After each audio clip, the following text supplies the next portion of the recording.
Actually കരം റിലീസായപ്പോഴേക്കും ഒരു ചെറിയ ടൂറിലായതുകൊണ്ട് കാണാൻ പറ്റിയില്ല.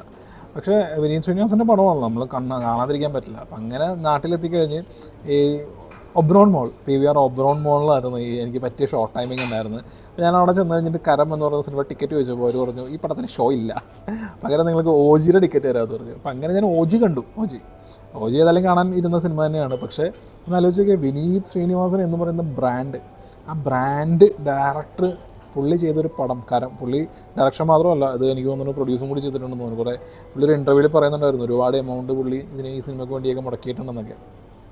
അതെല്ലാം പോയി. കാര്യം എന്ന് വെച്ചിട്ടുണ്ടെങ്കിൽ പുള്ളിക്കാരൻ പുള്ളിയുടെ ആ ഒരു സോൺ വിട്ട് ചെയ്തേക്കുന്ന പടം തിരയാണ്. അപ്പോൾ ഈ തിരയുടെ കാര്യം പറയുകയാണെന്നുണ്ടെങ്കിൽ എനിക്ക് തോന്നുന്നു 1976 ആണ് ടാക്സി ഡ്രൈവർ. അപ്പോൾ ഈ ടാക്സി ഡ്രൈവറിൽ ആ ക്യാരക്ടറിൻ്റെ ആ ഒരു സംഭവം ഒന്നും എടുക്കാണ്ട് അതിൻ്റെ ഒരു മെയിൻ സംഭവങ്ങളൊക്കെ അടിച്ചു മാറ്റിയിട്ടാണ് സടക്ക് എടുത്തത്. അപ്പോൾ സടക്ക് എന്നുള്ള സിനിമയിൽ സെക്സ് ട്രാഫിക്കിങ് അതൊക്കെ മെയിനായിട്ടൊരു സംഭവം വരുന്നു. അതായത് അകപ്പെടുന്ന നായികയെ രക്ഷപ്പെടുത്തുന്ന നായകൻ, പിന്നീട് അത് അപ്പു എന്നുള്ള രീതിയിൽ പ്രശാന്തായിരുന്നു അതിനകത്ത് ഹീറോ. അത് വസന്തിൻ്റെ പടമെന്ന് തോന്നുന്നു. കൊള്ളാവുന്നൊരു റീമേക്കാണ് ആക്ച്വലി. ദേവയാനി, പ്രകാശ് രാജാണ് അതിനകത്ത് വില്ലനായിട്ട് വന്നിരിക്കുന്നത്. അപ്പു എന്ന് പറയുന്നൊരു പടം വേണ്ട. പിന്നെ അത് കുറച്ച് കഴിഞ്ഞപ്പോൾ ഇമോഷണലായിട്ട് മഹാനദി എന്നുള്ള പേരിൽ കമൽഹാസൻ്റെ പടം വന്നിട്ടുണ്ട്. മലയാളത്തിൽ എനിക്ക് തോന്നുന്നു രുദ്രാക്ഷമൊക്കെ ഏകദേശം ഈ ഒരു സ്റ്റോറി ലൈനിലൊക്കെ തന്നെ ഉള്ള പടമാണെന്ന് തോന്നുന്നു.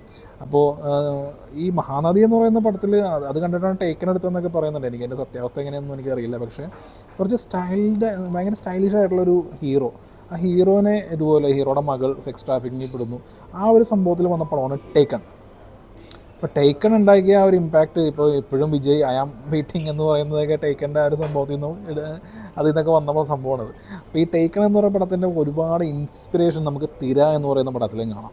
അപ്പോൾ ഈ തിര കഴിഞ്ഞ് പിന്നെ പുള്ളിക്കാരൻ അത് കഴിഞ്ഞിട്ട് ആ ഒരു ഫീൽ ഗുഡ് റൊമാൻറ്റിക് പടങ്ങൾ മാറി വീണ്ടും ആക്ഷൻ സോണിലേക്ക് എത്തിക്കഴിഞ്ഞപ്പോൾ എനിക്ക് മനസ്സിലായ ഒരു കാര്യം എന്താണെന്ന് വെച്ചിട്ടുണ്ടെന്നുണ്ടെങ്കിൽ, പുള്ളി ഇപ്പോഴും ഈ പറയുന്ന സെക്സ് ട്രാഫിക്കിങ് അല്ലെങ്കിൽ ഓർഗൻ ട്രാഫിക്കിങ് ഈ ഒരു സോണിൽ തന്നെയാണ്. ഇത് വിട്ട് കഴിഞ്ഞിട്ടുണ്ടെന്നുണ്ടെങ്കിൽ വിനീതിന് വേറെ പടമെടുക്കാൻ അറിയില്ല എന്ന് എനിക്ക് തോന്നുന്നു.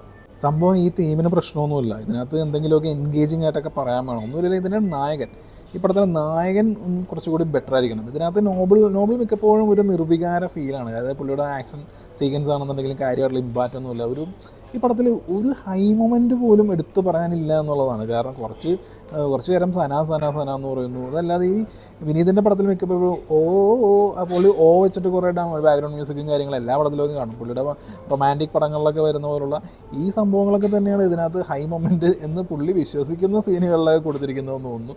ഈ പടത്തിൽ ശരിക്കും പറഞ്ഞിട്ടുണ്ടെങ്കിൽ ഒരു ആക്ഷൻ സീക്വൻസിൽ ഒരു നായകൻ വില്ലൻ അവർ തമ്മിലുള്ള കോൺഫ്ലിക്റ്റ്, അതിനകത്ത് എന്തെങ്കിലും ഒരു ക്ലാഷ് ഉണ്ടാവുന്നു, ആ സീനെ എലവേറ്റ് ചെയ്യാൻ അറിയുന്നവനാണ് ഒരു പെർഫെക്റ്റ് ആയിട്ടുള്ളൊരു ആക്ഷൻ പടം ചെയ്യാൻ പറ്റുള്ളൂ. അങ്ങനെ ഒരു സംഭവം ഈ പടത്തിൽ കരം എന്ന് പറഞ്ഞ പടത്തിൽ എവിടെയും കാണാൻ പറ്റുന്നില്ല. കാരണം അത്രയ്ക്ക് മോശമായിട്ടുള്ള ഡയറക്ഷൻ നമുക്ക് ഈ സിനിമയിൽ കാണാൻ പറ്റും. പക്ഷേ വിനീത് ഭംഗിയായിട്ട് ചെയ്യുന്ന സംഭവമാണ് കോമഡി എന്ന് പറയുന്നത്. ഇപ്പോൾ ഈ കോമഡി ഇതിനകത്ത് ബാബുരാജിൻ്റെ കുറച്ച് സീക്വൻസ് ഉണ്ട്. ആ ബാബുരാജിൻ്റെ സീക്വൻസ് കണ്ടിരിക്കാൻ പറ്റും. ഈ പടത്തിൽ എന്തെങ്കിലുമൊക്കെ ഒരു നല്ലത് പറയാനുണ്ടെന്നുണ്ടെങ്കിൽ ബാബുരാജിൻ്റെ 2-3 സീക്വൻസാണ്. അതിനകത്ത് ഒരു ഹോട്ടലിൽ അന്വേഷിച്ച് പോകുന്ന അതിനകത്തൊക്കെ കോമഡി സത്യം പറഞ്ഞിട്ടുണ്ടെങ്കിൽ ആ കോമഡിയൊക്കെ സത്യം പറഞ്ഞാൽ എൻജോയ് ചെയ്തു. പിന്നെ ഈ കരം എന്ന് പറഞ്ഞ സിനിമയെക്കുറിച്ച് എനിക്ക് പറയാനുള്ളതെന്ന് വെച്ചിട്ടുണ്ടെങ്കിൽ അർഹിക്കുന്ന പരാജയം തന്നെ നേടിയൊരു സിനിമയാണ്. കാരണം ഇങ്ങനൊരു പടം എടുത്തു കഴിഞ്ഞിട്ടുണ്ടെങ്കിൽ അത് എങ്ങനെ പൊളിയാതിരിക്കും. എനിക്ക് തോന്നുന്നു ഇതിൻ്റെ ടോട്ടൽ കളക്ഷൻ എന്തോ 1 crore എന്തോ ഉള്ളൂ എന്ന് തോന്നുന്നു. പുറത്തൊക്കെ പോയി എടുത്ത് എന്തൊക്കെ ചെയ്ത പടമാണ്. ഇപ്പോൾ എത്ര ബ്രാൻഡ് ഡയറക്ടർ എന്താണെങ്കിലും പടം നന്നാവണം, അതാണ് കാര്യം. ഈ 2025 എന്നുള്ളത് പല ബ്രാൻഡ് ഡയറക്ടർമാരുടെയും മേപ്പോട്ട് നോക്കിയ വർഷമാണ്.